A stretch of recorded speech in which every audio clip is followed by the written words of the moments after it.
दोस्तों याद करिएगा, तकरीबन तकरीबन 3 से 4 दिन पहले मैंने एक खबर दिखाई थी और हफ्ता भर बीत गया, जिसमें मैंने आपको बताया था कि राष्ट्रीय लोकदल और खासकर जयंत चौधरी इस समय इस बात की असमंजस में अटके हुए हैं कि बड़ी मुश्किल के बाद जिस तरीके से जैसे तैसे उन्हें राज्य मंत्री का पद मिला, वो भी केंद्र सरकार में, अब उसे छोड़े अपनी पार्टी बचाए।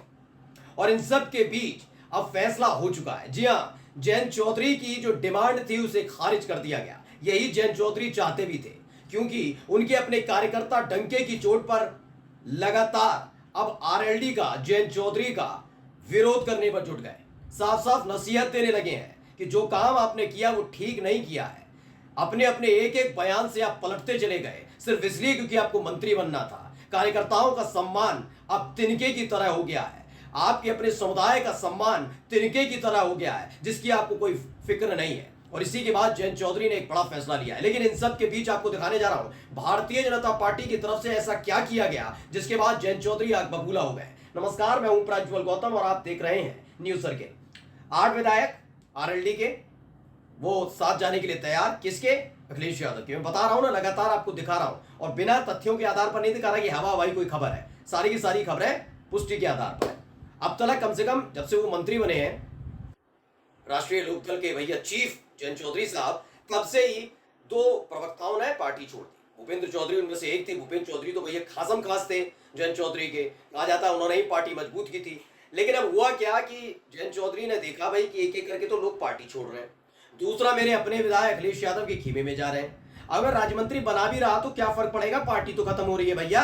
तो एक दाव रखा था, दाव चला था, जिससे अगर बीजेपी से पिंड छुड़ाना पड़े तो ये कह दिया जाएगा कि उन्होंने हमारी डिमांड पूरी नहीं की और इस आधार पर हम बाहर निकल जाएंगे। लेकिन वो डिमांड बाद में पूरी होती, आरएलडी को जबरदस्त झटका दे दिया, यानी आईना बीजेपी ने दिखा दिया है। दरअसल इन्होंने 3 सीटों पर, दरअसल उत्तर प्रदेश के 10 विधानसभा सीटों पर उपचुनाव होने जा रहा है, ठीक है। इन उपचुनाव में से 3 सीटें आरएलडी ने डिमांड की थी कि हमें 3 सीटें चाहिए, जो 2 बीजेपी के खेमे में रही थी। 2 बीजेपी की सीटें थी, वो भी आरएलडी ने मांग ली थी। आरएलडी को लगा था मांग तो नहीं मानी जाएगी, एक ही सीट देंगे, लेकिन यकीन नहीं मानेंगे, उनको एक भी सीट नहीं दी है। और इसी से जाट से लेकर खुद जयंत चौधरी भी अपमानित महसूस करते हुए आग बबूला हो गए। पहले खबर पढ़िए, ईटीवी ने खबर छापी, बीजेपी ने सहयोगी दलों को दिया बड़ा झटका, 10 सीटों पर उपचुनाव में अलायंस को नहीं देगी एक भी सीट। और ये क्या है खबर? लोकसभा चुनाव के बाद में उपचुनाव में सभी 10 सीटें बीजेपी खुद लड़ने की तैयारी में है। सहयोगी दलों की सीटों में कटहेरी, मजवा और मीरापुर से भी बीजेपी अपने प्रत्याशी उतार सकती है। बीजेपी की शीर्ष नेतृत्व के साथ बैठक में सभी सीटों पर खुद लड़ने का फैसला कर लिया गया है। उपचुनाव में सहयोगी दलों को सीट नहीं देने की तैयारी में बीजेपी है, मतलब सीट नहीं देना चाहती बीजेपी। जबकि एक सीट आरएलडी के खाते की, मीरापुर के विधायक सांसद बन गए, लेकिन नहीं, वो सीट ही देना नहीं चाहते। वो कहते नहीं, हम तो सीट ही नहीं देंगे। और इन सब के बाद जब ये अपमानित बार बार किया गया जाट समुदाय को, उसके बाद देखिए क्या कह रहे हैं जाट समुदाय की तरफ से ही उन्हीं के इनके कट्टर समर्थक कहा जाए या आरएलडी के बड़े कार्यकर्ता ने क्या लिखा है। सुधीर भारती हैं, इन्होंने एक ट्वीट किया, क्या लिखा है, फेसबुक पर पोस्ट की है, बड़ी लंबी चौड़ी है और पढ़ना बहुत जरूरी है इसे। निठल्ला मंथन, मेरी पोस्ट उन राजनीतिक दलों के कार्यकर्ताओं को समर्पित है जो घरों से निकलते हैं तो बस भरवाते हैं, आदमी ढोते हैं, सास में कि एक दिन हमारे हितों की रखवाली होगी और हमारी पार्टी ताकत में आएगी तो हमारी भी सुनवाई होगी, गांव समाज में हमारी बात में वजन बनेगा, हमारे भी फोन में दम पड़ेगा। इस कार्यकर्ता को एक तरफ पार्टी नेताओं की बात नहीं मानी पड़ती है, उधर जब बस में ले जाने वाले की सेवा पानी अपनी जेब से करता है तो गांव वाले कहते हैं कि पार्टी से पैसा आया होगा, जबकि अपने बच्चों के हिस्से से काट कर वो खर्च करता है।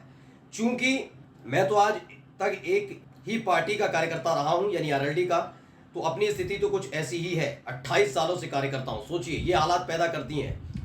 और जब भी ताकत मिलती है तो ऐसे लोग सामने की कुर्सी पर आ जाते हैं जिनका बस भरने से, आदमी ढोने से, मुकदमे लेने से, जेल जाने से कोई वास्ता नहीं रहा। यानी कि जयंत चौधरी तमाम उन लोगों के आगे अब नतमस्तक होते हुए नजर आ रहे। जाट समुदाय के लोग हैं भैया, सुन लेना, पहले आरएलडी के कार्यकर्ता है कट्टर वाले, उन्होंने लिखा है, मैंने नहीं लिखा। उन्होंने कहा है कि हम लगातार कितने साल से, 28 साल से लिख रहे हैं कि मैं यही काम कर रहा हूं।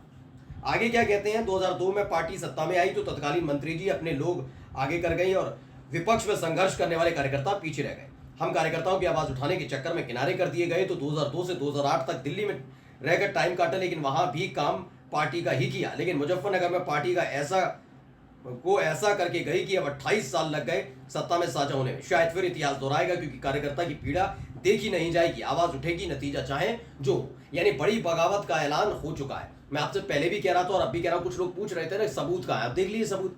उनकी बात मत करिएगा, इनके जो अभी कार्यकर्ता पदाधिकारी हैं ना, उनकी बात मत करिए। वो तो समाजवादी पार्टी के साथ थे तो सपा का झंडा उठा रहे थे, और बीजेपी के साथ थे तो बता रहे हैं कि सपा के साथ रहने का कितना घाटा था। फिर दोबारा सपा के साथ आएंगे तो देखना फिर से सूरत बदल जाएंगे। तो ऐसे दोगले टाइप के जो प्रवक्ता बना रखे ना, उनको छोड़ दीजिए, मैं उनकी बात भी नहीं करता। मैं बात कर रहा हूं उनकी नेताओं की, जो कार्यकर्ता है, जो वोट कास्ट करवाता, क्योंकि इन नेताओं को तो कोई भरोसा नहीं है, ये नेता होते हैं। अब देखिए, इसी को लेकर केपी मलिक उन्होंने क्या लिखा है। ये राजनीतिक विश्लेषक हैं और इन्होंने पहले ही बता दिया था कि भैया जो 8 विधायक हैं वो जाने के लिए तैयार है। पहले से ही पार्टी इतनी कमजोर हो चुकी है कि इस वक्त अगर विधानसभा का चुनाव अनाउंस हो जाए तो इस बार एक भी सीट बागपत में नहीं आएगी, मतलब बागपत कह रहा हूँ, माफी चाहूंगा, आरएलडी की नहीं आएगी। कई सीटों पर बड़ा बुरी तरह से हारेगी, जबकि समाजवादी पार्टी से गठबंधन की वजह से 9 सीटें जीती थी। अब देखिए ये क्या लिखते हैं, रालोद के सत्ता में आने के बावजूद कार्यकर्ता निराश।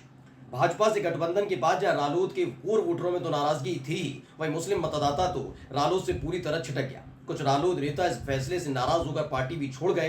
रालोद कार्यकर्ताओं ने दिल पर पत्थर रखकर इस फैसले को यह सोचकर मान लिया कि यूपी और देश की सत्ता में अपनी भागीदारी होगी तो अपने काम तो हो ही जाएंगी, साथ ही पब्लिक का भी कुछ भला करवा देंगे। ये कुछ सोच रहे थे। होता नहीं कि हाँ चलो हमारी पार्टी, हमारे नेता, हमारी पार्टी के देखो नेता मंत्री हैं, क्या कहते हैं केपी मलिक, परंतु अब ये भ्रम टूटने लगा है। रालोद सुप्रीमो जयंत चौधरी के दिल्ली के पौष इलाके वसंत कुंज स्थित फार्म हाउस पर तो चौधरी अजित सिंह के स्वर्गवास के बाद से ही कार्यकर्ताओं का प्रवेश निषेध कर दिया गया था, यानी कोई कार्यकर्ता वहां नहीं जा सकता है। यूपीएससी भवन के सामने स्थित पार्टी कार्यालय पर भी मंत्री बनने के बाद जयंत ने अपना लगभग आना बंद ही कर दिया, और ये चुनाव जीतने का जिक्र करते हैं, सोचते हैं चुनाव जीत रहे, जबकि ये समझ नहीं पाए कि इनके अपनी जाति के जो कोर वोटर है वो इनको वोट देते हैं, तभी ये बचे हुए हैं, वरना इन्हें कोई वोट कास्ट ना करे। इन्हें मंगलौर क्यों भेजा गया था, उत्तराखंड की एक सीट है मंगलौर जहां उपचुनाव हुआ 10 तारीख को, वहां क्यों भेजा गया था, क्योंकि वहां जाट मतदाता भी है। मतलब ये जाटों के नेता बन के रह गए ना, सर्व समाज के नेता पहली बात है नहीं, और कुछ इक्का दुक्का लोग हैं क्योंकि अपनी जाति से आते हैं तो उनकी बात सुन लेते हैं, तो उनको लगता है मैं बहुत बड़ा नेता हो गया। समझ ही नहीं पाए कि 2022 में अगर सीटें इतनी जीती थी इन्होंने तो किस वजह से जीती थी, क्या वजह रही। समाजवादी पार्टी के साथ गठबंधन था, इस वजह से जीत पाई। इसमें बताया कि मंत्रालय में बिना आज्ञा के प्रवेश संभव ही नहीं, सब जानते हैं, फोन उठता नहीं, मतलब कार्यकर्ता भी खुद को ठगा सा महसूस कर रहे हैं, ना अपने काम हो रहे हैं, ना ही कोई सुनवाई। पब्लिक की भी अब उल्टा गरियाने लगी है, अब अपनी पीड़ा किससे कहें, अतः सोशल मीडिया पर अपनी पीड़ा व्यक्त कर रहे हैं। नीचे फेसबुक पर बताए कर्मठ रालोद, जो मैंने आपको दिखाया भी किस तरीके से उन्होंने अपने विचार व्यक्त किए। तो कुल मिलाकर आप समझिएगा एक बड़ी बगावत होने जा रही है, जहां एक तरफ आपने देखा 37 सीटें जीतने के बाद भी अखिलेश यादव अपने कार्यकर्ताओं से, अपने नेताओं से, अपने वोटर से सबसे मुलाकात कर रहे हैं। वहीं राष्ट्रीय लोकदल के पास, जयंत चौधरी के पास इतना वक्त नहीं है, उनकी पार्टी लगातार दरक रही है, और ये अब समझ रहे हैं कि उनके अपने कार्यकर्ता न केवल निराश हो रहे हैं बल्कि परेशान हो रखे हैं। ऐसे में अब जयंत चौधरी को फैसला लेना है। माना जा रहा है कि जल्द ही एक बड़ा फैसला जयंत चौधरी लेने जा रहे हैं, यानी एनडीए में एक बड़ी बगावत का ऐलान हो सकता है, क्योंकि एक तरफ उनको उनकी ही जीती हुई सीट नहीं मिली, सब सीटों पर चुनाव लड़ने का ऐलान बीजेपी कर रही, तो वही कार्यकर्ता निराश है। नमस्कार।